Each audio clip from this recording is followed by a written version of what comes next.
një biznes me ambicje shumë më të madhe. Dhe projekti të cilit po i bëhet rezistencë në mënyrën më absurde, është një investim prej 4 miliard eurosh dhe është investimi më i madh në Europë për turizmin që prej shumë e shumë vitesh. Dhe ne ta bëjmë si lopa,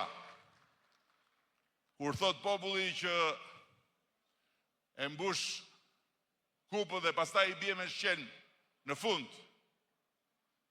duke i treguar botës një pamje krejt të ndryshme nga ajo që ne jemi.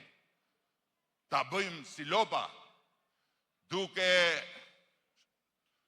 shpërndar për gjithë ato lumenjt e kanalet e llumit të rrjeteve sociale, lloj mesazhesh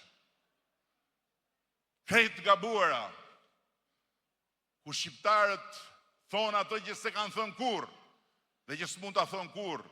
Shqipëria është e shqiptarëve. Shqipëria nuk është e shqiptarëve, sepse shtëpia e shqiptarit është e Zotit dhe e mikut, dhe këtë e thot kanuni. Shqiptarët janë të zotë të shtëpisë këtu, po shtëpia është e hapur për gjithë.